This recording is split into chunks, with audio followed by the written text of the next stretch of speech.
ইরানের কাছে পারমাণবিক অস্ত্র রয়েছে বলে ইসরায়েলের প্রধানমন্ত্রী বেঞ্জামিন নেতানিয়াহু যে দাবি করে আসছেন সেটিকে সম্পূর্ণ মিথ্যা বলে অভিহিত করেছেন দেশটির সাবেক সেনাপ্রধান গাদি আইজেনকট।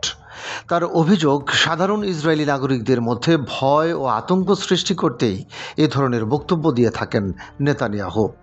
বুধবার ইসরায়েলি সংবাদ মাধ্যম ইয়েদিওত আহরোনোতের এক প্রতিবেদনে তথ্য প্রকাশ করা হয়েছে। প্রতিবেদন অনুযায়ী মধ্য ইসরায়েলে আয়োজিত একটি সম্মেলনে বক্তব্য রাখতে গিয়ে গাদি আইজেনকট প্রধানমন্ত্রী নেতানিয়াহুর সাম্প্রতিক মন্তব্যের কঠোর সমালোচনা করেন। তিনি বলেন, ইরানের কাছে পারমাণবিক বোমা রয়েছে এমন দাবি বাস্তবতার সঙ্গে সামঞ্জস্যপূর্ণ নয়।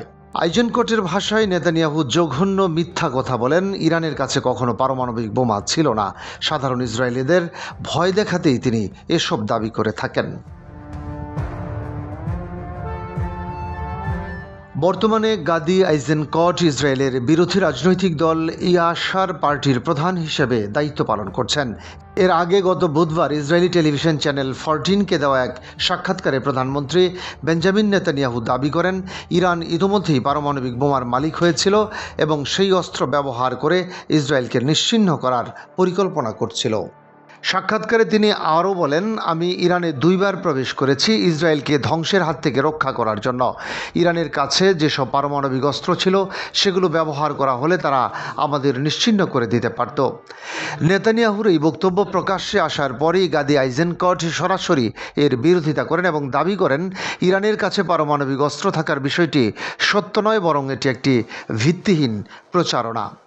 অন্যদিকে ইরান দীর্ঘদিন ধরেই আন্তর্জাতিক মহলের কাছে দাবি করে আসছে যে তাদের পারমাণবিক কর্মসূচি সম্পূর্ণ শান্তিপূর্ণ উদ্দেশ্যে পরিচালিত হচ্ছে। তেহরানের ভাষ্য অনুযায়ী বিদ্যুৎ উৎপাদন, গবেষণা এবং অন্যান্য বেসামরিক প্রয়োজনে পারমাণবিক প্রযুক্তি ব্যবহারই তাদের লক্ষ্য। ইরান বরাবরই অস্বীকার করে এসেছে যে তারা পারমাণবিক অস্ত্র তৈরির কোনো কর্মসূচি পরিচালনা করছে।